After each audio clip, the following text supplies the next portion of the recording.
Muchas Gracias. gracias, Cristian. Para empezar, muy agradecido a la universidad por la invitación y por poder compartir con ustedes este espacio para hablarles de un tema que realmente a mí me gusta muchísimo, que es el de obstrucción de vías biliares y hablar del manejo endoscópico. Como ustedes van a ver durante la exposición, hablar de obstrucción de vías biliares es hablar ampliamente de varios temas en sí. No solamente vamos a hablar de coledocolitiasis, sino vamos a hablar también de algún tipo de obstrucciones benignas y malignas que van a haber. Quiero mostrarles los temas de mi presentación hoy día. Vamos a hablar primero de lo que es el abordaje y el manejo de la obstrucción por litos, que es la coledocolitiasis. Vamos a hablar de la clasificación de estenosis biliares. Vamos a tocar un cachito de lo que es las estenosis indeterminadas para luego pasar al tema central que son las estenosis benignas y malignas. Y finalmente algo que se ha empezado a desarrollar mucho hoy en día, que es el papel de la ultrasonografía endoscópica en la obstrucción de vías biliares, para llegar finalmente a algunas conclusiones. Bueno, sin más, vamos a empezar a dar inicio con el primer tema, que es el de coledocolitiasis. Ustedes saben que la coledocolitiasis o generalmente la obstrucción de las vías biliares puede estar en cualquier parte de la vía biliar, puede estar en la parte distal, media, en la parte proximal, incluso en los conductos intrahepáticos.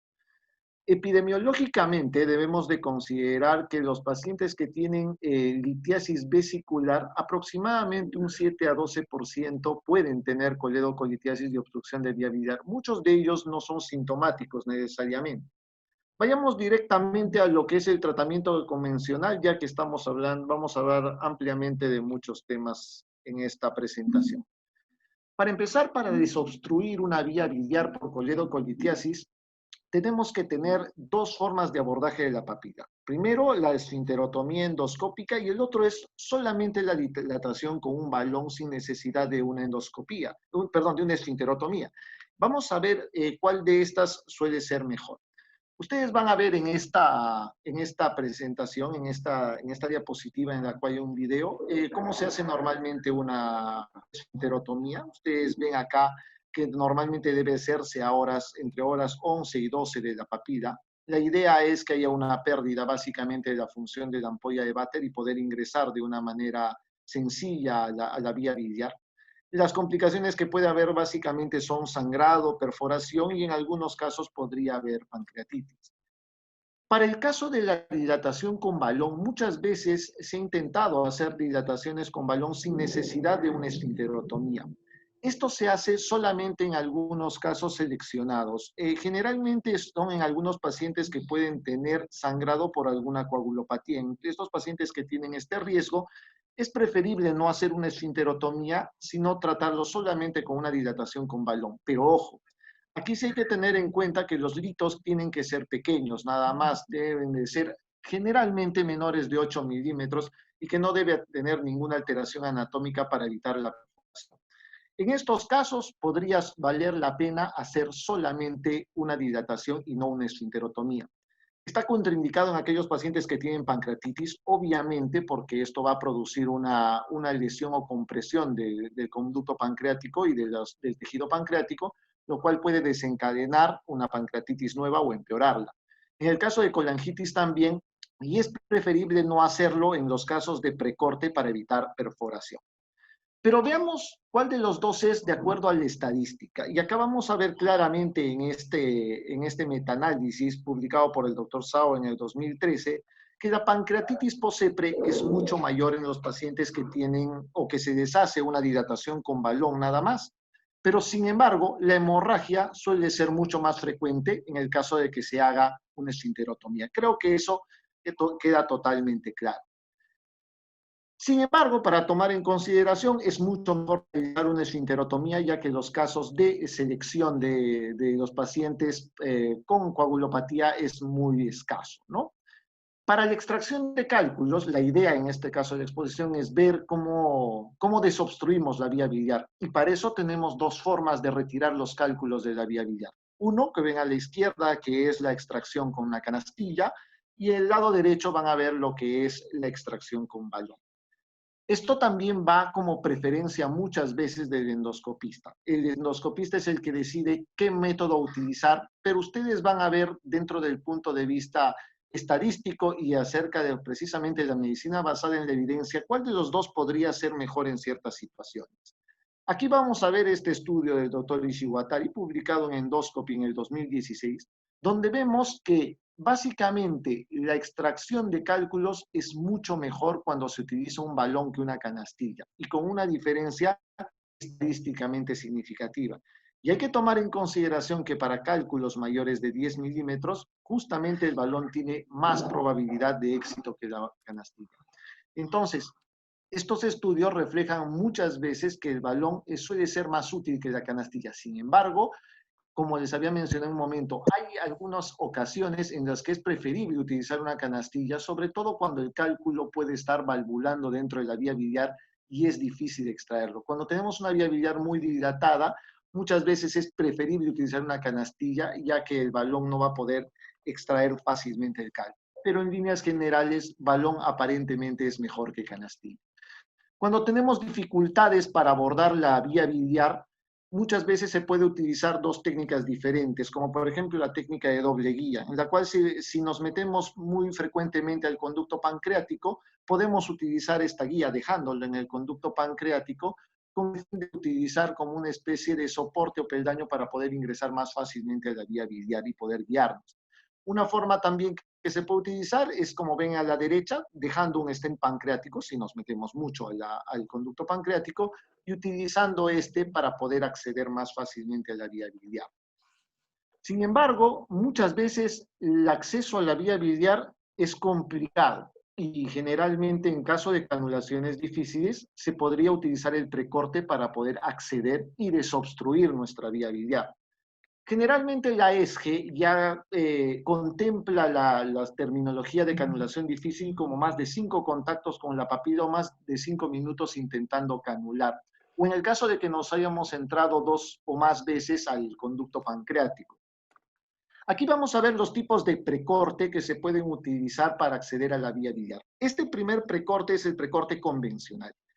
El punto del precorte convencional es arrancar desde el mismo poro papilar y hacer un corte con una aguja, obviamente, de corte, con un needle knife, y haciendo el corte en el sentido proximal, en el sentido que debería entrar un esfinterótomo. El problema muchas veces del precorte convencional es que nos puede llevar a casos de pancreatitis. Pero en este caso, cuando hay necesidad, se podría utilizar si es que la canulación no es sensible.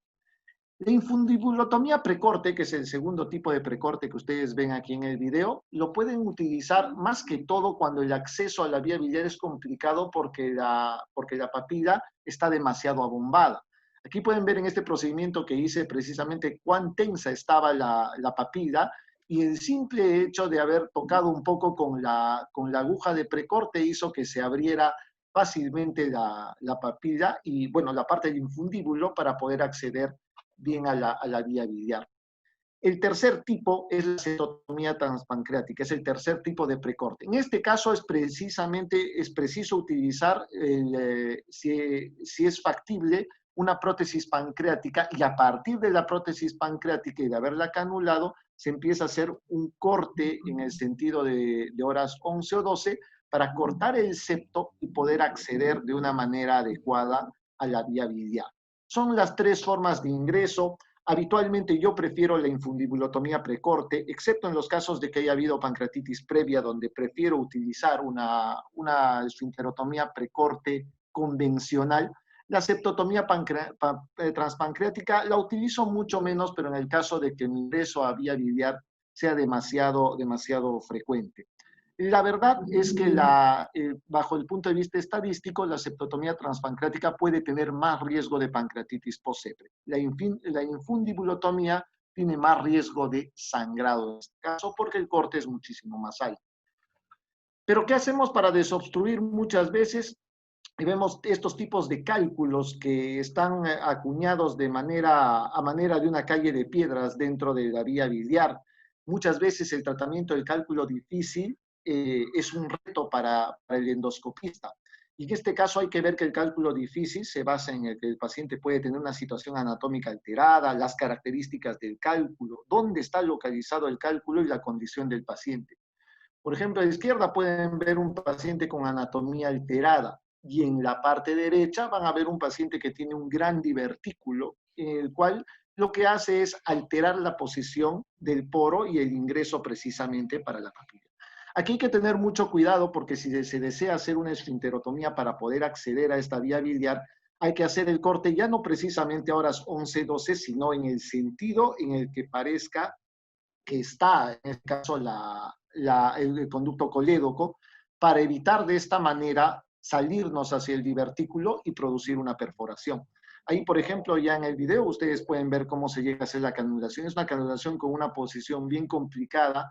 De repente en el video no se nota, pero ahí ya estábamos haciendo unas maniobras de posición corporal bastante más complejas de lo que parece para tomar una posición adecuada. Y el corte acá es casi a horas 12, si ustedes pueden ver. Y obviamente es un sentido un poquito más complicado. Pero finalmente se logra acceder a la vía biliar de una manera adecuada para poder canular y retirar los cálculos. Vean acá las características del cálculo, cálculos grandes muchas veces de 20, 25, 30 milímetros, piedras múltiples, cálculos en el intrahepático o el mismo síndrome de Mirici que se puede encontrar muchas veces. Todos son formas de este cálculo difícil en sí. Entonces, ¿qué técnicas se utilizan para desobstruir la vía biliar en el caso de que haya un cálculo difícil? Aquí tenemos 5 técnicas: litotripsia, esfinteroplastía con balón grande, vamos a tener la colangioscopía endoscópica peroral, la CEPRE guiada pero por enteroscopía y la ultrasonografía endoscópica. En 3 o 4 diapositivas rápidamente les explico cada una de ellas. Miren la litotripsia mecánica, esa es la forma como actúa normalmente un litotriptor dentro de la vía biliar. La tasa de éxito llega a ser del 90%. Tiene una baja tasa de eventos adversos y es bastante útil cuando los cálculos son entre 10 y 20 milímetros aproximadamente, porque es una primera línea de fragmentación que se puede hacer. Generalmente, pero acá llega un problema: si el cálculo es grande, es gigante, en este caso más de 30 milímetros, la tasa de éxito sí va a disminuir y llega incluso al 67%. Pero es nuestra primera línea para empezar a desobstruir cuando existen cálculos grandes y gigantes. En el caso de la dilatación con balón, la definición del uso del balón grande es utilizar un balón de más de 12 milímetros para poder acceder y dilatar la vía biliar, como ustedes van a ver en el video que tienen ahí. La indicación generalmente es cuando tenemos remoción de litos grandes. Obviamente hay que tener mucho cuidado, no dilatar una vía biliar que esté muy estenótica en la parte distal para evitar la perforación. Ahí ustedes pueden ver cómo se ha inflado el balón con contraste precisamente para poder dilatar la parte distal de la vía biliar y poder acceder de esa manera a sacar los litos. En este caso, teníamos unos litos bastante grandes, muchos de ellos compactos, como ustedes pueden ver. Hay una gran cantidad de cálculos saliendo y de barro biliar junto a eso. Si no hubiésemos hecho la esfinteroplastía con balón grande, muy probablemente esto no hubiera salido por vía regular o convencional, como ya lo habíamos intentado. La tasa de éxito en la dilatación con balón grande es del 89%. La tasa de eventos adversos es baja y en unas raras ocasiones, hasta en el 10% de los casos, podríamos tener necesidad de realizar una litotripsia de tipo mecánico. Veamos, para la dilatación con balón grande, ¿es necesario hacer una esfinterotomía, sí o no? La respuesta es clarísima. Sí, es mejor utilizar una dilatación con balón grande haciendo una esfinterotomía previa, porque la tasa de éxito es muchísimo mayor. Bueno, es realmente limítrofe en porcentaje, pero es estadísticamente significativa, 97 contra 94. Y la tasa de eventos adversos es mucho menor cuando se utiliza una dilatación con balón grande y esfinterotomía que cuando se hace solamente una dilatación con balón o simplemente una esfinterotomía. La colangioscopía es un método que de los que tenemos suerte en muchos hospitales de disponer. Hoy en día es un método excelente para realizar no solamente abordaje para el cálculo difícil, sino también para estenosis biliares, tanto benignas como malignas, como vamos a ver en un momento. Existen dos tipos de abordaje y desobstrucción en el caso de la colangioscopía, que son la litotripsia electrohidráulica y la láser. Aquí les muestro este video en el cual ustedes pueden ver cuál es el método o funcionamiento de la colangioscopía para los que no conocen. Eso es lo que se hace generalmente, disparar el láser sobre la piedra que está impactada para fragmentarla y poder de esa manera destruirla y poder sacarla mucho más fácilmente. Aquí tenemos un ejemplo. Este es un paciente que lo hicimos hace unos años en el hospital. Tenemos una vía biliar que en la parte distal es bastante más estrecha de lo que el tamaño del cálculo que se encuentra en la parte proximal permite su paso. Por consiguiente, después de hacer la esfinterotomía, nosotros lo que hicimos fue entrar con el colangioscopio para poder acceder a la vía biliar. Y acá se realiza la litotripsia láser, ¿no? Pues les contamos que en este caso la litotripsia mecánica fue frustra y por eso decidimos hacer una litotripsia láser. Y aquí van a ver en este momento en el cual se empieza a hacer los disparos respectivos del láser sobre la piedra. Y se van a dar cuenta que muchas veces cuando la intensidad no es muy marcada, queda un orificio al medio, es decir, se empieza a horadar o a hacer un orificio en el cálculo en vez de fragmentar. La idea es precisamente romper el cálculo. Cuando algunos cálculos son demasiado duros, puede darnos este aspecto que ustedes pueden ver en la colangioscopía. Ahí seguimos haciendo la destrucción adecuada del cálculo. Ya vemos cómo se fragmenta, ya se empezó a romper y de esa manera ya tenemos fragmentado el cálculo y lo podemos empezar a traccionar y a regresionar para poder limpiar la vía biliar.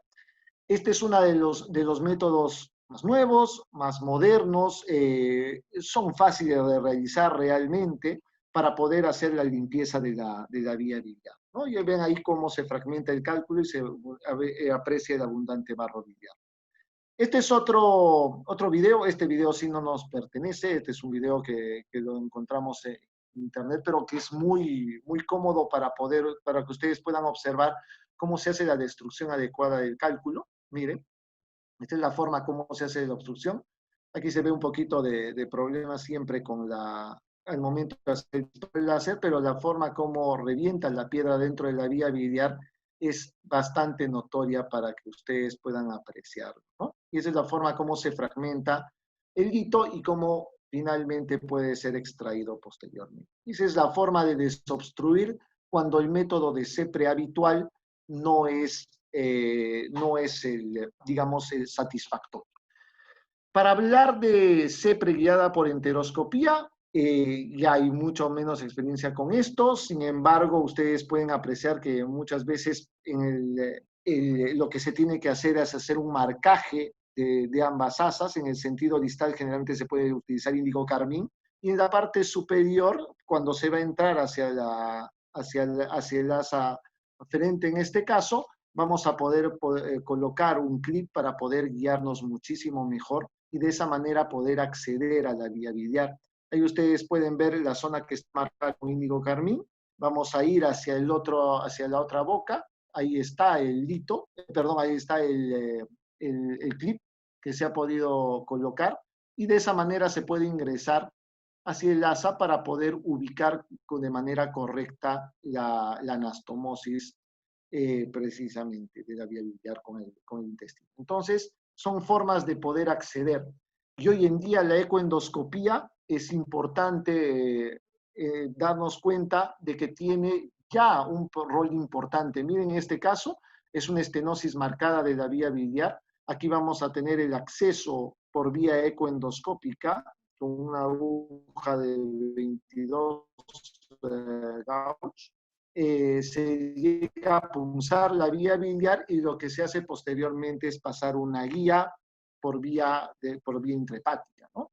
Luego de que se pasa la vía, pasa la guía adecuado, como ustedes pueden ver. Posteriormente, lo que se hace después de pasar esta guía es recoger la guía con una pinza normal. Vean ahí cómo ha atravesado la papila por vía retrógrada. Eso es lo que llamamos el rendezvous. Jalamos la guía para poder luego pasar un balón dilatador de la vía biliar y posteriormente colocar una prótesis plástica larga, en este caso de 7 French. Son formas de acceder a la vía biliar, todo con el fin de tratar de desobstruir esta vía biliar en el caso de cálculos. Ustedes se preguntarán muchas veces si no tenemos acceso a econoscopía, no tenemos acceso a colangioscopio, si realmente las prótesis biliares sirven o no para poder reducir el tamaño de los litos.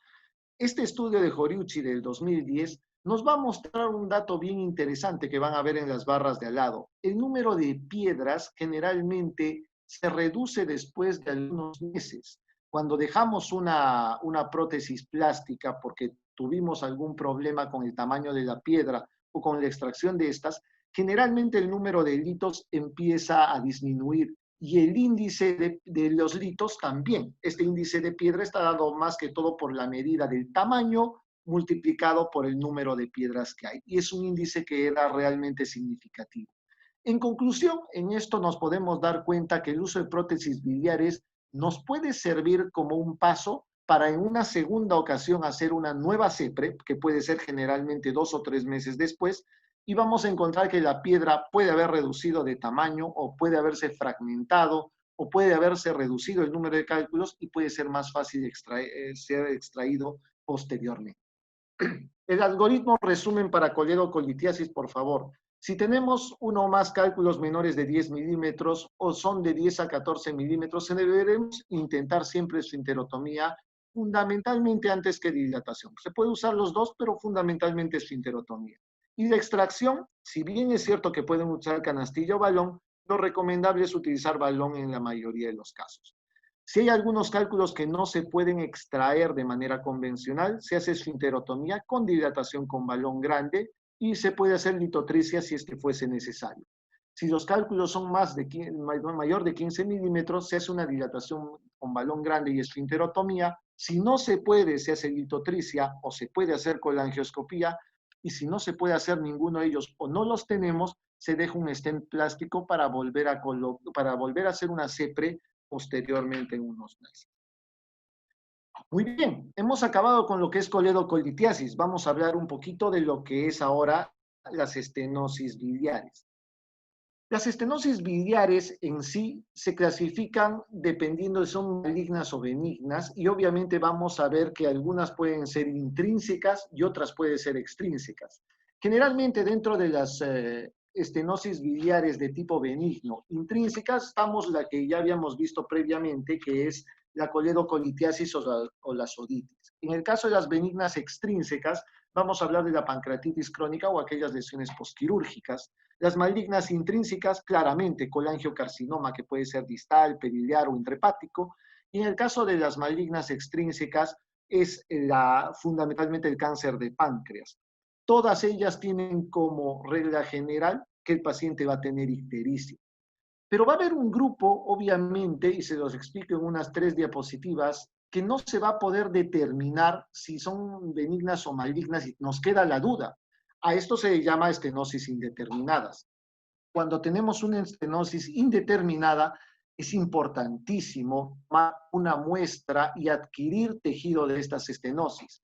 En este video ustedes pueden ver claramente que simplemente puede hacerse una toma, incluso con unas pinzas de biopsia comunes y corrientes, o bien el método ahora mucho más factible para realizar es hacer una colangioscopía, ¿no es cierto? Y de esa manera empezar a tomar biopsias del tejido de manera directa, de manera visualmente objetiva. Entonces, son las formas que tenemos nosotros hoy en día de adquirir tejido de estenosis indeterminada para ver si es maligno o benigno. Sin embargo, también la colangioscopía, solamente por evaluación visual, puede ser importante para determinar si una estenosis es inflamatoria o es neoplásica. Y ustedes van a tener una clasificación muy bonita de un conocido vuestro, que es el doctor Carlos Robles, en el cual hizo una publicación el pasado en la revista Endoscopy, donde hace una clasificación precisamente de cuáles son las características que se ven en una estenosis inflamatoria, como la fibrosis irregular, o las características que se ven en una lesión neoplásica, como por ejemplo las arañas vasculares. Se lo recomiendo porque es una clasificación muy bonita que tiene un alto grado de validez realmente y se puede utilizar hoy en día para los que tienen colangioscopio, ¿no? Y realmente tiene una gran exactitud. Para el manejo de obstrucción de las estenosis benignas, ustedes ven esta gran cantidad de causas que tiene la estenosis biliar benigna, pero nos vamos a centrar fundamentalmente en tres y también en unas pocas diapositivas, explicarles cómo se manejan las tres causas más frecuentes de estenosis biliar benigna: la postcolecistectomía, el posttrasplante hepático y la pancreatitis crónica. Para empezar, mencionarles que los pacientes que tienen estenosis benigna postcolecistectomía, la ubicación habitual es en el ilio hepático, ¿de acuerdo? Generalmente es de longitud corta y no está muy angulada. En el caso del post-trasplante está ubicado en el tercio medio, ya que hay una estenosis de coledococoledociana en la propia anastomosis. También es corta, pero la angulación a veces es muy marcada. Y en el caso de la pancreatitis crónica estamos hablando de una ubicación distal, una ubicación intrapancreática, y habitualmente esta sí es una estenosis de longitud larga y poco angular. Para hablar ahora de estenosis benignas y malignas, tenemos que hablar necesariamente de los stents biliares, porque de esto precisamente se va a basar la forma como desobstruir este tipo de lesiones. Y tenemos los stents plásticos y los metálicos. Dentro de los stents plásticos también hay una gran variedad. Preferimos los rectos o los estándar y en algunas ocasiones se pueden utilizar los simples. En el caso de los stents metálicos autoexpandibles, tenemos stents no cubiertos o sin cubierta, los totalmente cubiertos y algunos con una cubierta parcial, las cuales dejan la parte no cubierta en los extremos precisamente. Luego vamos a ver cuál es la utilidad de cada una de ellas en las patologías diferentes. En cuanto al tamaño, las dimensiones son interesantes porque se pueden encontrar tamaños de 4 a 10 centímetros de longitud de estas prótesis, pero ojo que también existen stents hasta de 12 centímetros, eso es lo normal. En cuanto a diámetro, de 6 a 10 milímetros es lo habitual, pero cuando hablamos de cubierta, generalmente la cubierta, dependiendo de la longitud de la cubierta, generalmente es de silicona, poliuretano o politetrafluoretileno. Hay también stents biodegradables, los cuales tienen una patencia aproximadamente de 12 semanas y al cabo de 12 semanas estos stents simplemente son reabsorbidos por el organismo. Generalmente no hay muchos estudios de esto, habitualmente porque yo creo que generalmente puede haber un tiempo de necesidad del stent mucho mayor y aún estos son demasiado caros. Las prótesis de aposición endoluminal o los LAMS también existen una gran variedad dependiendo de la casa comercial. Las más utilizadas son las tres primeras, son las más conocidas, Axios, Spaxios y Nagy. Las otras son mucho menos utilizadas, pero también tienen la misma utilidad. Para el manejo de estenosis biliares post-colecistectomía, entonces, también van a existir una gran variedad de clasificaciones para ver dónde está el daño de la vía biliar. Pueden utilizar la clasificación de Stewart-Way que ven ahí, Strasberg, que es la más conocida, que dentro de su clasificación en el grado E, se subdivide el grado E en 5 tipos, lo que conocemos como la clasificación de Bismuth también, o también podemos tener la clasificación de Hanover. Utilicen la que ustedes deseen, pero básicamente tienen que saber dónde está la estenosis. No hay mayor diferencia, a mi parecer, entre utilizar una u otra clasificación. La idea es aprender a definir exactamente dónde está la estenosis para poder hacer realmente un abordaje adecuado y poder decidir el tipo de stent que van a utilizar en sí. Para el manejo de estenosis biliares postcolecistectomía, vamos a hablar del primero más frecuente. Los 6 pasos son utilizar siempre una colangiografía, hacer una colangiografía, se hace la esfinterotomía, se tiene que dilatar. Recuerden ustedes que la estenosis en el caso de postcolecistectomía son estenosis altas que están en la parte superior del colédoco. Luego se hace la colocación de stents. Lo habitual y mejor es no solamente colocar un stent, sino colocar varios stents en este caso. Recuerden que 7 stents de plásticos de 10 French equivalen precisamente al diámetro de 10 milímetros que tiene una sola prótesis, una prótesis autoexpandible metálica en este caso. Posteriormente, el quinto paso es reevaluar generalmente 2 a 3 meses para ver si hay necesidad de colocar más stents o recambiarlos, y finalmente retiro del stent. Ustedes pueden ver aquí en la diapositiva cómo tenían la estenosis en la parte superior, la colocación aquí de las propias prótesis y finalmente cómo queda después de varios meses de manejo de tipo endoscópico, solamente con prótesis plástica, pero múltiple. Vamos a ver su evidencia. La evidencia, la tasa de resolución para los stents plásticos es de más del 95%, como ustedes pueden ver. La recurrencia no llega a los 10%, pero sí hay recurrencia. Es importante que recuerden ustedes que el número de CEPRES es quizás el principal problema que puede tener la colocación de stents plásticos, porque se requieren un promedio de 4 CEPRES generalmente cada 3 meses para poder lograr un tratamiento adecuado. Muy poca es la tasa de cirugía por falla de retratamiento. Quizás lo más molestoso para colocar los stents plásticos es precisamente el número de CEPRES. ¿Servirá utilizar una prótesis metálica autoexpandible totalmente cubierta para las estenosis biliares post-colecistectomía? Ustedes pueden ver en esta diapositiva cómo tenían la estenosis, la colocación del SEMS, en este caso totalmente cubierto, para evitar la impactación de ella, y cómo queda meses después.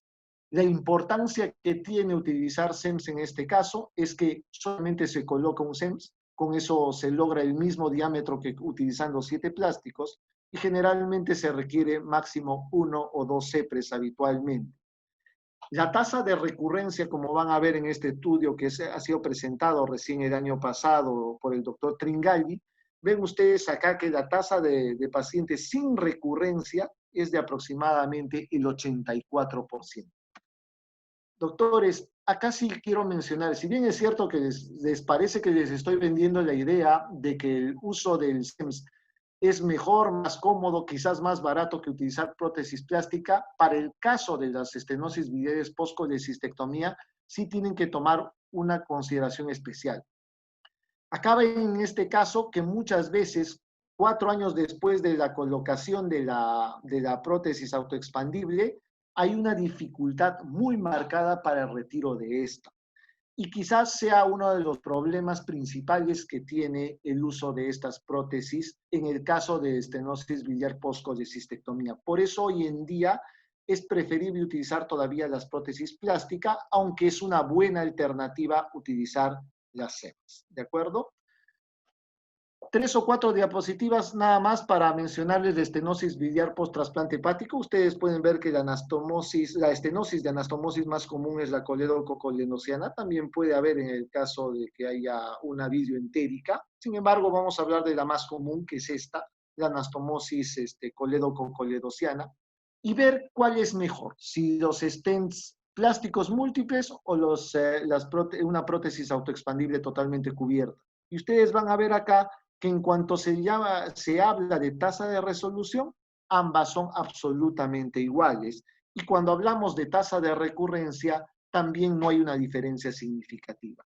En este caso, entonces, no hay mayor utilidad de utilizar uno u otro, se puede utilizar dependiendo de lo que tengan a disposición en este caso. Para el caso de la pancreatitis crónica, acá vamos a ver un caso en el cual tuve yo un paciente precisamente con pancreatitis crónica, en el cual la forma de colocación de las prótesis fue mi intención de colocar prótesis plásticas. No teníamos prótesis metálicas en ese momento, así que decidimos colocar las prótesis. Vean ustedes cómo se coloca habitualmente. Es en este caso bastante permisivo utilizar las prótesis. Miren la parte cómo ingresa. Una vez que se deja y se suelta la guía, ven cómo sale la bilis por ahí. Decidimos utilizar una tercera prótesis más. Van a ver ustedes cómo ingresa la guía nuevamente y se empieza a pasar la tercera prótesis, ¿no? la forma como habitualmente y secuencialmente se pueden empezar a colocar las prótesis plásticas, ¿no? Veamos, comparemos entonces si los stents plásticos en el caso de pancreatitis crónica son mejores que los SEMS. Aquí sí ustedes van a poder ver dos estudios, el de Siki del 2014 y el de Japamaki en el 2015. El estudio de Siki muestra que el uso de SEMS tiene una tasa de respuesta adecuada muchísimo más alta en el SEMS que en el caso de múltiples stents plásticos. En el estudio de Japamaki, sin embargo, no. En el estudio de Japamaki ambos son iguales, pero sin embargo la patencia ya llega a ser muchísimo menor a partir del cuarto año en los pacientes que usan stents plásticos. Este último estudio, publicado el año pasado en Gastrointestinal Endoscopy, muestra que el uso de los SEMS básicamente tiene una resolución del 80% al cabo de 5 años, con una tasa de estenosis básicamente muy baja como recurrencia. Los pacientes que no tienen estenosis a los 5 años superan el 75%. Si ustedes se percatan con todo esto, nos vamos a dar cuenta entonces que el uso de SEMS en el caso de pancreatitis crónica es tan útil como utilizar varias prótesis plásticas. Aquí vamos a poder definir precisamente dónde es mucho más útil los SEMS. Este estudio de Devier, del doctor Jacques Devier en el 2014, muestra que la recurrencia en pancreatitis crónica es mucho menor, básicamente, con los SEMS. Es mucho menor que en el caso de los pacientes post-colecistectomía o mucho menor que en el caso de los pacientes post-trasplante hepático, que son las tres principales causas, digamos, de estenosis. Como conclusión, el manejo de estenosis biliar benigna, entonces, tengo que mencionar que en los pacientes post-colecistectomía es mejor utilizar todavía stents plásticos que utilizar prótesis metálica autoexpandible totalmente cubierta. Es una alternativa, pero es mejor el plástico.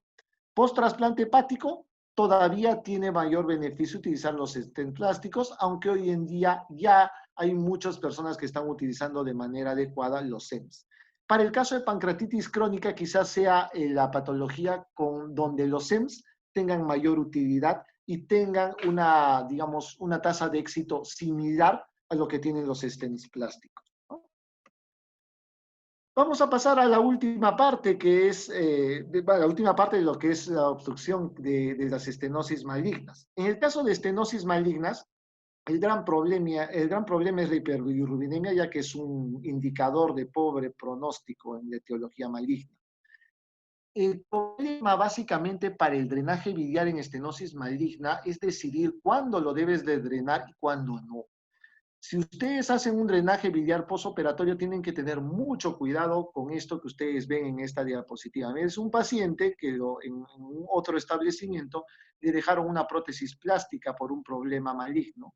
Y básicamente lo que pasó es que se infectó. Entonces, este paciente hace colangitis posterior al intento de drenaje biliar preoperatorio. Entonces, tenemos que aprender a definir en qué casos es importante drenar la vía biliar en el caso de una estenosis maligna. Vamos con el cáncer de páncreas. Recuerden que el cáncer de páncreas se divide básicamente en resecable, borderline, localmente avanzado y metástasis. Si el tumor es resecable, doctores, la cirugía es el tratamiento de elección y en este caso no hay necesidad de drenaje de la vía biliar por vía endoscópica. No hay necesidad. La cirugía es lo ideal. ¿Dónde se ve el beneficio del drenaje biliar endoscópico? Básicamente en los pacientes borderline o localmente avanzado que van a requerir necesariamente una neoadyuvancia para posteriormente ver si van a ir a una cirugía o no. Esos pacientes son los que finalmente se van a beneficiar. Los borderline, los localmente avanzados y obviamente en pacientes que no los vas a operar que requieren un tratamiento paliativo. Esta es básicamente la explicación de por qué la cirugía temprana tiene mejor beneficio. Es básicamente porque los pacientes tienen menos complicación que cuando se les hace un drenaje biliar. Ven acá que la tasa de complicaciones en cirugía temprana es muchísimo más baja que en pacientes que se les ha hecho un drenaje preoperatorio.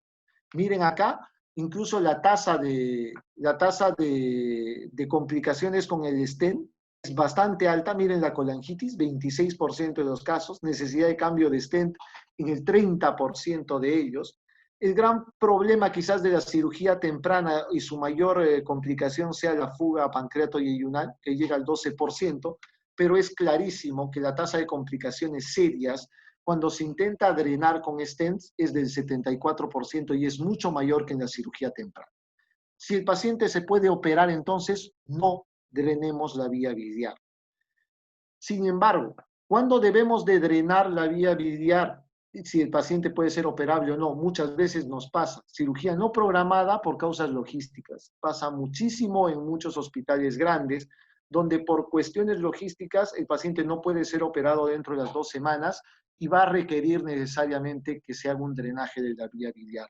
Pacientes con colangitis, prurito incapacitante, malnutrición, disfunción de órgano, pacientes que van a recibir neoadyuvancia y los pacientes que tienen una bilirrubina alta mayor de 14 deben de ser sometidos a un drenaje de vía biliar por vía endoscópica. Comparemos qué es lo mejor en estos casos, SEMS o prótesis plástica. Cuando hablamos de patencia de la prótesis, vemos que el SEMS es mucho mejor que la prótesis plástica para estos casos de estenosis maligna de tipo distal por cáncer de páncreas. SEMS tiene mayor patencia. La mortalidad no es estadísticamente significativa, pero cuando hablamos de complicaciones totales, y vemos en este metaanálisis del 2017, vemos que el uso de SEMS tiene menos complicaciones totales y también va a tener menos tasas de sepsis y de colangitis en sí. Ya sabemos que las prótesis autoexpandibles entonces son mejores. Ahora, ¿se utiliza prótesis plástica o se utilizan los SEMS no cubiertos? En este caso solamente hay un estudio que aplica en el cual se conoce que los SEMS no cubiertos obviamente serían mucho mejores. Pero en el caso de que veamos con los SEMS cubiertos, queda clarísimo que debemos utilizarlos en el caso de que haya una estenosis maligna. ¿Cuál es más costo efectivo? La verdad, prótesis plástica o stents, en este estudio vemos que no hay mayor diferencia entre uno y otro. Así que eso actualmente ya no es ningún problema. Vamos a ver, a modo de distraernos un poco, vamos a ver este video en el cual tenemos un paciente que tiene un ampuloma, un tumor de la ampolla de Vater, y en el cual lo que se hace es, si no tenemos una prótesis metálica autoexpandible en este caso, vamos a ver que se puede colocar tranquilamente una prótesis plástica. Yo en los casos de ampuloma prefiero no realizar esa enterotomía con el fin de no cortar el tejido que está neoplásico y evitar un sangrado que podría ser mayor. En este caso entonces solo se canula, se hace el contrastado de la vía biliar, vemos que está dilatada y vamos a ver cómo se coloca posteriormente la prótesis y de esta manera hacer la desobstrucción de un caso de una estenosis biliar de tipo maligno, ocasionado en este caso por una ampolla de Vater neoplásica, ¿no? Ahí vemos cómo se empieza a dejar la prótesis, ¿sí? Empieza a introducirse siempre con un poquito de dificultad y con mucho cuidado, siempre para evitar cualquier tipo de lesión o perforación. Y luego, cuando ya vemos la aleta llegando a la ampolla, se empieza a soltar todo y vemos cómo se hace el drenaje adecuado precisamente de la vía. Y en este caso, vamos a ver cómo se coloca una prótesis metálica autoexpandible. Aquí vamos a ver que este paciente tiene una dilatación de vías biliares muy marcada. Este paciente en esta tomografía ya nos va a demostrar que el Wilson está dilatado, donde está señalado precisamente con las flechas amarillas. Y claramente ustedes van a ver que aparte del Wilson dilatado, van a ver la región neoplásica en la cabeza del páncreas. Este paciente ya tenía básicamente una indicación no quirúrgica porque hay invasión de vena y arteria mesentérica, como ustedes pueden ver. Entonces ya es un paciente con una enfermedad localmente avanzada. En este caso lo que hacemos es la canulación selectiva de la vía biliar, ¿sí? Saben que colocamos directamente una guía para poder pasar y hacer la esfinterotomía posterior. Vean la dilatación y la estenosis marcada distal de la vía biliar. se hace una esfinterotomía o la papilotomía en sí. Tenemos mucho cuidado con eso. Y luego vamos a empezar la implantación y liberación de una prótesis metálica autoexpandible en este caso.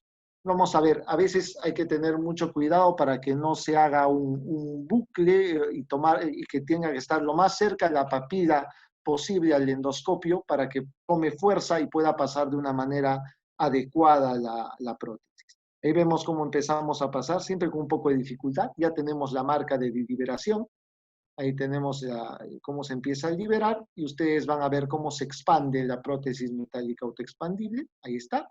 Y vemos que ha sido efectivo en este caso para el drenaje de este paciente. En el caso del colangiocarcinoma, podríamos hacer una exposición muy grande solamente de todo esto. Reconocer que existe la ubicación del colangiocarcinoma se clasifica básicamente en intrahepático, en las peridiares y en los distales. Ya no voy a tocar el distal porque básicamente tiene la misma forma de manejo que el cáncer de páncreas, como han visto previamente. Aquí el problema va cuando la estenosis maligna es básicamente peridiar. Para esto debemos de conocer muy bien la anatomía de los ductos biliares y empezar a reconocer que el conducto biliar izquierdo, como ven ustedes acá, es mucho más largo, tiene 3 centímetros y después de los 3 centímetros recién se empieza a subdividir en sus ramas para ir a los segmentos 2, 3 y 4. En cambio, la rama derecha es una rama derecha mucho más corta, pero esta se va a bifurcar en dos, en una anterior y en una posterior. La anterior se va a ir a los segmentos 5 y 8 y la posterior a los segmentos 6 y 7. Les menciono que esto es sumamente importante hoy en día para la colocación de prótesis. Conocer la anatomía de los ductos biliares hoy en día tiene un papel prioritario para poder hacer el drenaje adecuado de estos pacientes. Debemos de conocer la clasificación de Bismuth. Ya conocen ustedes la clasificación de Bismuth en los 5 tipos. Vamos a ver que los pacientes que tienen el Bismuth tipo 1, el tipo 1 y el tipo 2, habitualmente se hacía un drenaje endoscópico, un abordaje endoscópico, porque se puede acceder por vía CEPRE. Pero muchas veces dejábamos el abordaje percutáneo para aquellos pacientes que tengan un colangiocarcinoma que abarque las ramas intrahepáticas derecha o izquierda. Van a ver hoy en día que es factible hacer un manejo endoscópico de este tipo de pacientes. Para empezar, rápidamente y en resumen, quiero hacerles una manifestación de qué cosa utilizar en los casos de que haya un colangiocarcinoma peridiano. Para empezar, lo importante es que el drenaje del hígado sea mayor al 50% para mejorar la supervivencia. Es importante que se utilice SEMS no cubiertos. En este caso, se debe utilizar SEMS no cubiertos con el fin de, si utilizamos SEMS cubiertos, lo que vamos a hacer es tapar probablemente el drenaje de la otra rama. Entonces, SEMS no cubiertos es lo ideal. Los SEMS bilaterales hoy en día tienen mejor patencia y obviamente, si bien es cierto que se puede utilizar también prótesis plásticas largas, las prótesis biliares autoexpandibles metálicas son lo mejor en este caso. En resumen, vean esto. Paciente con un Bismuth tipo 1, se puede colocar simplemente una prótesis metálica autoexpandible no cubierta porque va a poder pasar hasta la parte de la bifurcación donde va a poder drenar las dos ramas. Así que acá no hay problema. El problema iría cuando tenemos un Bismuth tipo 2. En este caso, se tiene que utilizar dos prótesis metálicas autoexpandibles. Una que vaya al lado izquierdo y otra que vaya al lado derecho, precisamente. Esto con el fin de hacer un drenaje completo. En el caso de las Bismuth 3 y 4, se deben utilizar incluso hasta 3 prótesis metálicas autoexpandibles. Una va a ir a la rama izquierda y las otras 2 irán a la rama derecha posterior y a la rama derecha anterior. Y eso lo van a ver precisamente en este ejemplo. Ahí tienen el Bismuth tipo 1, una sola prótesis, el Bismuth tipo 2, que deben tener 2 prótesis, obviamente para la rama derecha y la rama izquierda, y para el Bismuth 3 y 4 debe haber una prótesis hacia la rama izquierda, una hacia la derecha posterior y otra hacia la derecha anterior. Este video de la casa Cook me parece muy ilustrativo para que vean la utilidad hoy en día de colocar los stent lado a lado. Es preferible no colocar stent sobre stent hoy en día. Se prefiere utilizar los stents lado a lado, son mucho más cómodos de utilizar y pueden permitir un acceso a la vía biliar adecuada. Cuando se utiliza el stent sobre stent, el problema muchas veces es el retiro y el recambio, que puede ser sumamente complicado. Entonces, se prefiere utilizar los stents side to side, que son básicamente lado a lado. Y acá van a ver precisamente el ejemplo más interesante o impactante que he visto aquí, ¿no? Ven cómo la primera prótesis va hacia la rama derecha anterior y las otras dos prótesis van hacia la rama derecha posterior y hacia la izquierda. Y miren cómo queda este ramillete de prótesis metálicas autoexpandibles con un drenaje completo, básicamente, del hígado y que puede sortear la estenosis en este caso. El último tema, cortito, en 3 o 4 minutos, cuál es básicamente el rol de la ecoendoscopía en la obstrucción de vías biliares. Hoy en día la ecoendoscopía intervencionista nos ha permitido poder acceder a la vía biliar desde diferentes locaciones en los casos donde la CEPRE ya no era factible realizar. Y es así que se tiene dos formas de acceder a la vía biliar. Una es la colecistoduodenostomía. Básicamente se ingresa por el duodeno hacia el colédoco cuando el problema principal puede estar acá en la parte distal del colédoco. Y se utiliza una hepatogastrostomía cuando no hay forma de ingresar al duodeno, por ejemplo, porque puede haber algún tumor o neoplasia, etc. Y les voy a mostrar en un par de ejemplos, como van a ver en un par de videos acá. Este video, que lo realizamos en España con el doctor José Ramón Aparicio, que es mi profesor, mi maestro en este caso, van a ver una colecistoduodenostomía. Ven cómo se ha ingresado por vía ecoendoscópica la vía biliar muy dilatada, se desplaza el AMS, en este caso, la prótesis J-axius, y ven cómo queda finalmente ubicada en el duodeno. Miren entonces que se puede ingresar por ahí, se mete una guía. Luego de la guía lo que vamos a hacer es dilatar, se puede dilatar precisamente y se puede hacer un contrastado de la zona para poder ver el sorteo de esto. Es un paciente que tenía una neoplasia básicamente a nivel, ¿no? Y acá lo que hacemos es colocar finalmente una prótesis plástica. Esa prótesis plástica doble pigtail se coloca con un doble fin, básicamente, de que la prótesis no se mueva y no haya erosión de las copas del LAMS hacia la pared duodenal, ni hacia la pared del colédoco, ¿no? Así queda básicamente el LAMS en una colédoco-duodenostomía. Y en este caso, vamos a ver una hepatogastrostomía. Este es un paciente que tuvo un tumor duodenal que no se podía acceder, obviamente, por vía duodenal. Entonces, el abordaje tenía que ser por vía gástrica. Acá vemos cómo se mete la aguja, se hace el contrastado a nivel de las ramas intrahepáticas y luego se pasa una guía para poder ir de modo retrógrado hasta la parte distal. ¿Ven?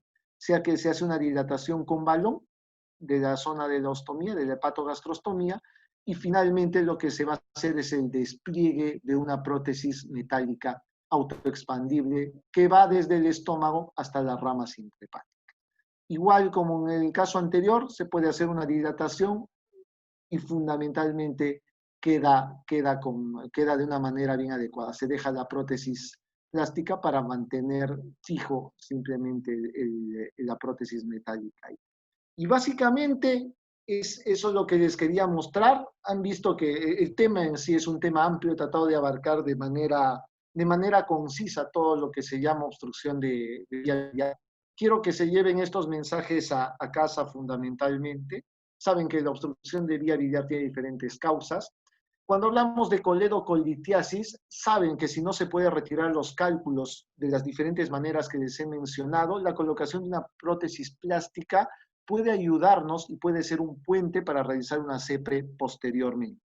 No se olviden nunca que las estenosis indeterminadas deben ser lo menos posibles y tienen que someterlas a biopsia, por el método que ustedes quieran, pero es importante determinar la etiología de la estenosis. Las prótesis plásticas son el primer paso para las estenosis biliares benignas. Eso creo que les queda muy claro, sobre todo para los pacientes que son post-colecistectomía y para los trasplantes hepáticos. Pero los SEM son una buena alternativa en el caso de pancreatitis crónica. Las prótesis metálicas autoexpandibles totalmente cubiertas son la mejor opción en los pacientes que tienen estenosis malignas distales y las no cubiertas axiales que no son tributarias de cirugía. Y yo creo que lo final es también muy claro. La ecoendoscopía hoy en día tiene un rol cardinal, sobre todo en los casos de que haya pacientes con estenosis malignas que no son abordables ya por CEPRE. Creo que la ecoendoscopía ha empezado a tomar un papel muy importante y va a ser el futuro en el manejo de este tipo de lesiones malignas, ¿no? Doctores, una vez más para agradecer a la universidad y a los organizadores en sí por la invitación para poder presentarles y poder compartir un poco mi experiencia respecto de lo que hacemos en CEPRE y lo que hemos aprendido en España acerca de ecoendoscopía y drenaje de vía biliar. Muchas gracias por vuestra atención. Gracias. Doctor Edson, muchísimas gracias, muy gentil por su tiempo. En este momento, no sé si tienen dudas, tal vez. Voy a empezar con una pregunta. Mi pregunta es, ¿cuándo tratar una coledocolitis asintomática? Sobre todo porque teníamos un paciente en el hospital que totalmente asintomático, que se fue un diagnóstico casual y con vía biliar no dilatada, que tenía coledocolitiasis y fuimos a una revisión. Y justo eso, por eso le pregunto a usted, ¿cuándo puedo tratar o cuándo se debe tratar una coledocolitis asintomática? Es una pregunta sumamente interesante y esto me da pie a mencionar un poco lo que dicen las guías. Cuando hay coledocolitis, sea sintomática o asintomática, debe ser tratada, porque la probabilidad de que la piedra se impacte o caiga precisamente en la papila posteriormente es bastante alta. No hay que confundir el hecho de tener colelitiasis asintomática y colelitiasis sintomática. En muchos países, por ejemplo, los pacientes que solo tienen litiasis vesicular y no son sintomáticos, no necesariamente van a una cirugía, por ejemplo. Eso pasa mucho en el Perú. Somos un país que tiene mucha incidencia de litiasis vesicular, pero los asintomáticos no van a cirugía, cosa que no pasa en Chile y en Bolivia. En Chile y en Bolivia la tasa de cáncer de vesícula es muy alta, por consiguiente, cualquier paciente que tenga una litiasis vesicular va a tener que ir necesariamente a una colecistectomía. Pero para los casos de coledocolitis deben ir todos. Deben ir tanto los sintomáticos como los asintomáticos, sea la realidad que tengan. Ok. Tenemos una pregunta de los estudiantes. Nos dice que en una estenosis post-colestectomía, según su experiencia, ¿en cuánto tiempo en promedio se resuelve la estenosis?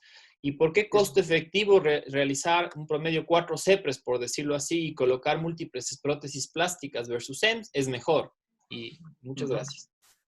Es una buena pregunta. Es diferente dependiendo del tipo de paciente. El promedio habitual es de aproximadamente un año para poder resolver. Ese es el promedio habitual. Puede haber pacientes que se resuelvan con una sola dilatación con varias prótesis. Así como hay pacientes que requieren como promedio hasta 4 CEPRES para poder hacer el recambio cada 3 meses. ¿Por qué es costo efectivo? La costo-efectividad se basa en un problema principal. No solamente cuesta la CEPRE, sino recambiar las prótesis, ¿no? Ese es un punto importante, recambio de prótesis. Entonces, eso genera costos en el paciente. Muchas veces el utilizar solamente la prótesis plástica, la prótesis metálica autoexpandible única puede ayudarnos a reducir de alguna manera la costo-efectividad, pero una prótesis metálica autoexpandible cuesta bastante en algunos países. En mi país, acceder a una prótesis autoexpandible no es tan barato como acceder a una prótesis plástica. Los estudios de costo-efectividad van a variar por país, dependiendo de cuánto cueste cada una de ellas. Hoy en día se ve que para los pacientes post-colecistectomía, básicamente el precio es igual, solamente que es más cómodo utilizar un SEMS. Una vez más, yo les digo, yo les puedo vender esa idea de que el SEMS es más cómodo para utilizar una prótesis que utilizar prótesis plásticas. Pero cuando dejan mucho tiempo el SEMS, se impacta y la posibilidad de retiro es bien complicada y tienen que recurrir a maniobras muy avanzadas para poder sacar esa prótesis metálica autoexpandible. Ese es el pie y el punto principal por lo que los diferentes estudios mencionan que todavía utilizar muchas plásticas es más costo efectivo. Tenemos otra pregunta. ¿Después de cuántas canulaciones del pancreático se debe considerar colocarse un stent a este nivel para evitar una pancreatitis? Es una pregunta bien interesante. Yo personalmente, esto no está escrito, solo me doy oportunidad de 3 veces. Solo me doy oportunidad de 3 veces. No intento más. Generalmente, yo he visto mis profesores, muchos de ellos, mi maestro, el profesor Aparicio, como les digo en un momento, cuando hacía CEPRES, si él se entraba una vez al conducto pancreático, él lo que hacía es colocarle una prótesis plástica pancreática y hacer una septotomía transpancreática y se evitaba problemas. Entonces, eso también depende mucho de la experiencia que haya. Si puedes hacer una septotomía transpancreática, con simplemente haberte entrado una sola vez al conducto de Wirsum, es más que suficiente para tomar la decisión de hacer una septotomía. Pero habitualmente, yo para cambiar de método es 2 o 3 veces máximo, dependiendo de la dificultad que tenga. Ujú. ¿Alguna otra pregunta, por favor? ¿Pueden activar sus micrófonos? Sí, David. Sí, Sí, buenas sí. noches, doctor. Muchas gracias por su charla. ¿Tiene de repente alguna experiencia en la patología biliar secundaria a parasitosis? Sí, mucha. Es más, te contaré que yo tengo una presentación hecha solamente de patología biliar por parasitosis y no la he presentado acá porque si no nos hubiésemos quedado hasta mañana hablando más, que me gusta hablar demasiado. Tengo experiencia en manejo de ascariasis, que es muy común en la vía biliar, es frecuente en el Perú, sobre todo en la parte de la sierra. Tengo incluso 2 publicaciones al respecto de fasciola hepática. Hemos tenido pacientes que mostraron una obstrucción de vía biliar por fasciola y obviamente daba un aspecto de obstructivo y con la ecoendoscopía en un momento llegamos a creer que era un ascaris, pero realmente era una fasciola. Y es más, y yo tengo otro más que es el de un quiste hidatídico. Tengo la resolución de un quiste hidatídico gigante que pudimos sacarlo, básicamente toda la membrana en sí por vía CEPRI. Les contaré que ha sido esto por bastante casualidad, pero la resolución fue espectacular porque era un quiste hidatídico de aproximadamente 6 centímetros que logró salir todo completo a través de la vía biliar y se resolvió completamente. Sí, las obstrucciones de vía biliar por parásitos en mi país son frecuentes y también la CEPRE resulta siendo el método adecuado, ideal para manejarlo. Y ahí dentro del procedimiento, ¿alguna recomendación justamente para el manejo del parásito, asunto de balón, cesta? ¿Cómo lo Sí, maneja usted? lo ideal es la comodidad. No hay estudios, yo no he visto estudios con respecto a Ascaris, que es de lo más común, si es más común utilizar balón o canastilla. Es la comodidad que tenga. Probablemente la canastilla sea muy cómoda en este caso, porque lo que va a hacer los pliegues de metal, las líneas de metal es jalarlo y llevártelo, pero también utilizando un balón por arrastre podrías utilizarlo. No hay mayor recomendación al respecto. Puedes utilizar cualquiera de los 2 métodos. Igual pasa para la fasciola. Para fasciola es mucho más difícil utilizar una canastilla, obviamente, porque es un parásito que tiene forma de hoja y es mucho más corto. Probablemente ahí sea más cómodo utilizar un balón. Para el de los quistes hidatídicos que les mencioné, utilizamos balón y posteriormente la canastilla para recoger lo que quedaba. Ujú. Muchas gracias, doctor. Muy bien. Gracias a ti. Doctor Guzmán, primero felicitándole por lo muy bien expuesto en toda la amplia patología biliar. Pienso que sí hay que considerar un tema que es la complicación de la pancreatitis aguda, sobre todo para 46 estudiantes de posgrado que están presentes, ¿no? Eh, no sé qué tasas de complicación de pancreatitis aguda ustedes tengan, pero cada vez vemos mayor porcentaje de la que presenta la literatura, ¿no? Y muchas veces no sabemos si es porque las personas que hacen CPR hacen más, hacen más dilataciones o hacen más precorte que una esfinterectomía, o porque no se están aplicando protocolos de prevención recomendados, ¿no? Quisiera saber cuál es su criterio y cuáles serían las estrategias que nosotros deberíamos implementar, clínicos gastroenterólogos y como gastroenterólogos endoscopistas, para evitar esta complicación tan grave que es la CPR, de la CPR. Sí, claro, doctor, está usted en toda la razón. Yo creo que lo principal para empezar es planeamiento.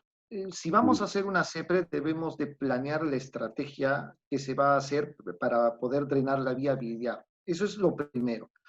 No podemos entrar a loca. Si vamos a tener un cálculo de 15, 20 milímetros y tenemos por la resonancia no sé, un colédoco de 8, 10 milímetros en la parte distal, vamos a ver que es complicado y de tratar de forzar nos va a llevar a complicaciones. Planeamiento es lo primero.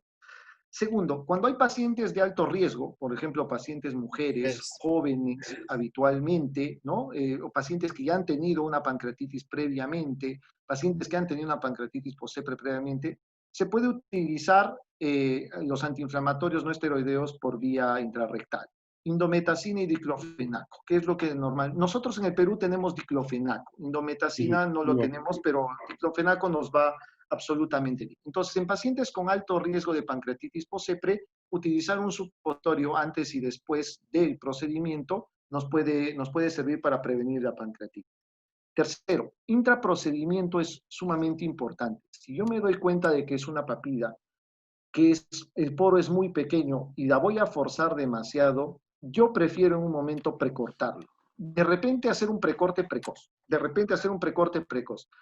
Si mi riesgo es que el poro es muy pequeño, prefiero hacer una infundibulotomía, de manera que puedo acceder a la vía biliar sin estar golpeando el conducto pancreático. Esa podría ser mi opción en algún caso. ¿Dónde aumentan los casos de pancreatitis posepre? Cuando se hace un precorte convencional y cuando se intenta hacer una septotomía transpancreática, que es otro procedimiento que puede dar. Entonces, yo prefiero la infundibulotomía.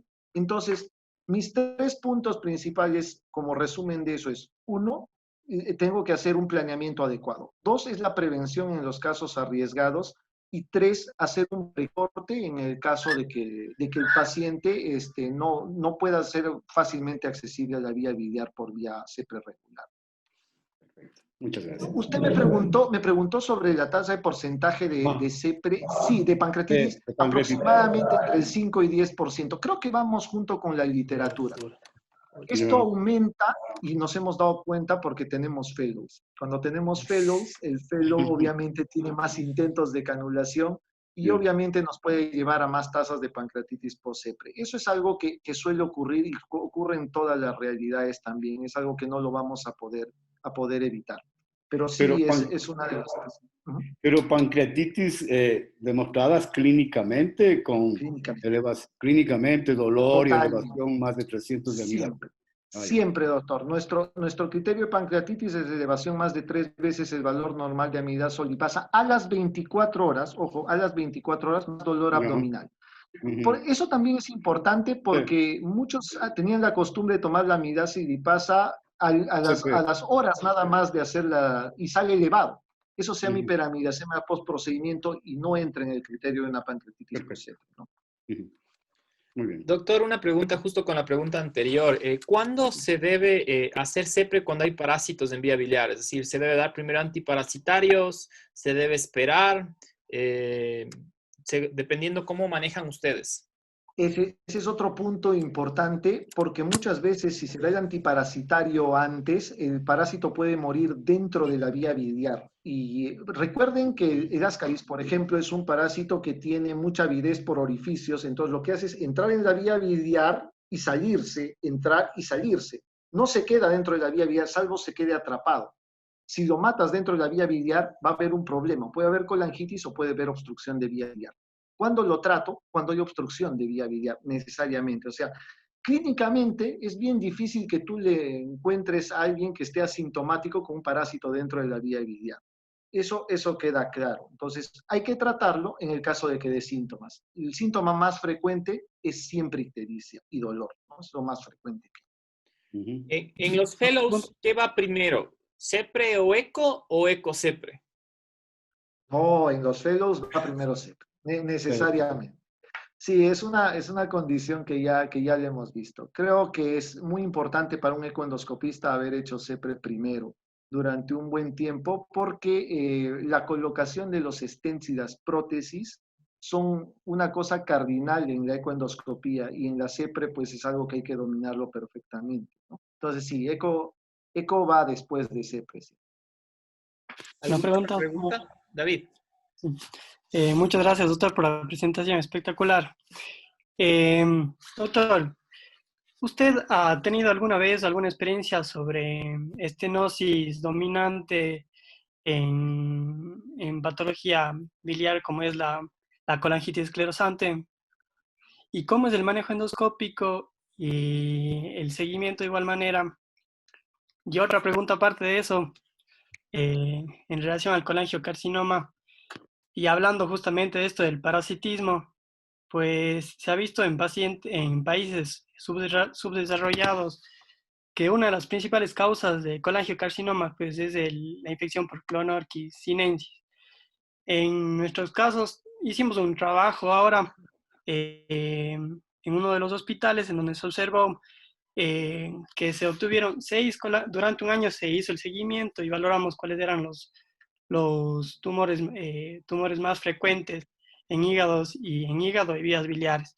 Y observamos que habían 6 pacientes con colangiocarcinoma, sin embargo no tenían ningún antecedente de colangitis esclerosante ni nada. Entonces, como hipótesis, se cree que es por parasitismo mismo. ¿Qué es lo que piensa usted? Es muy interesante tu pregunta.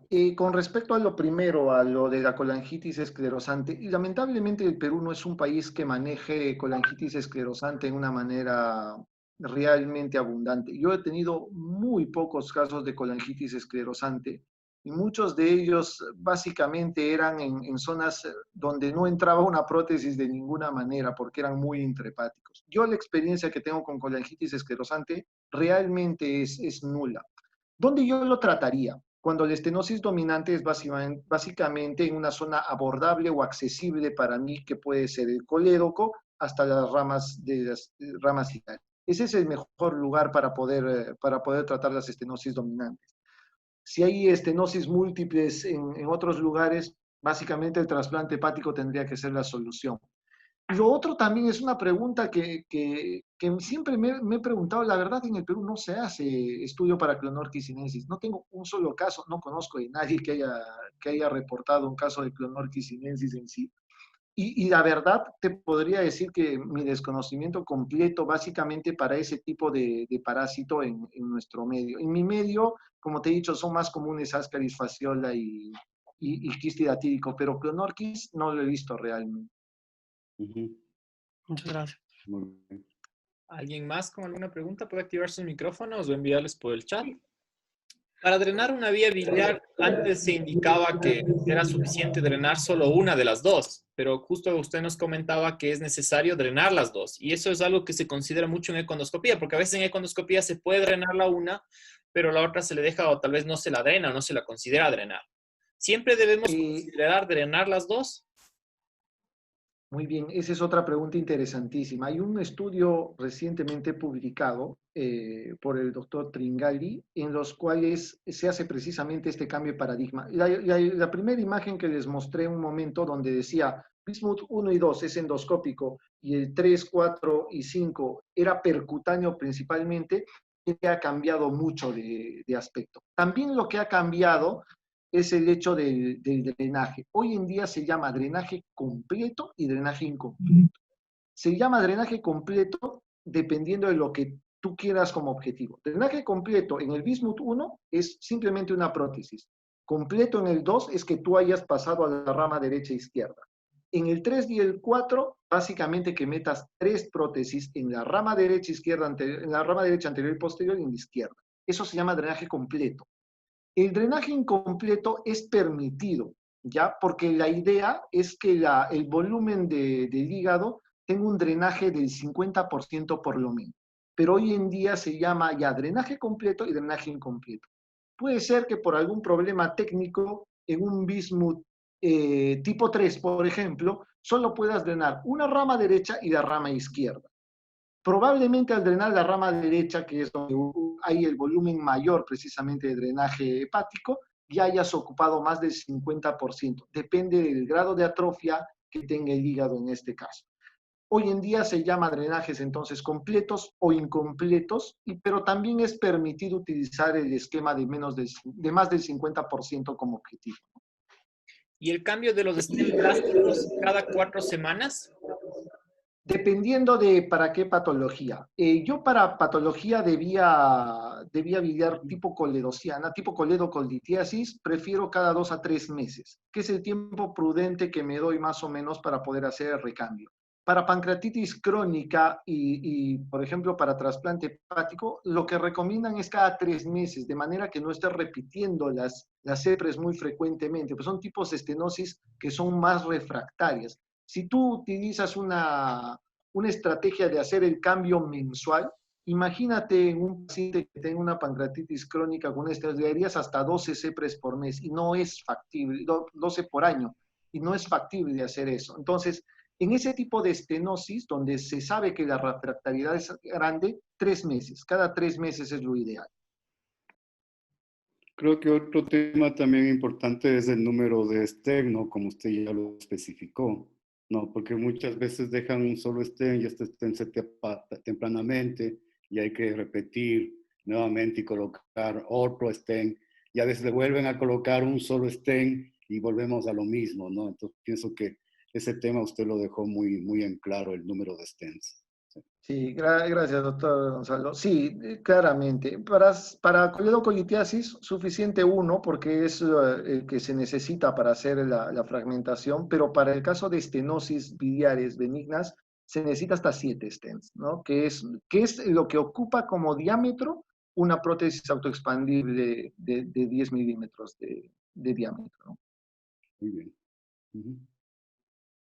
Bien. Listo, doctor Galito. Sí.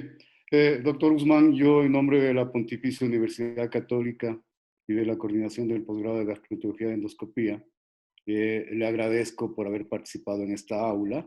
No, le haremos llegar su certificado de presentación firmado por el señor decano. Y espero en un futuro pronto y que Dios nos proteja a todos, tenerlo aquí por Quito, trabajando con nosotros en algún seminario presencial.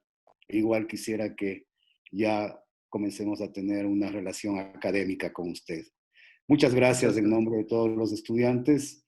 Una magnífica charla, ¿no? Y que Dios lo proteja, doctor, en esta crisis sanitaria que tenemos. Quiero agradecer igualmente a Cristian, ¿no? Coordinador de esta aula virtual. Gracias, Cristian. Gracias, doctor. Gracias a todos.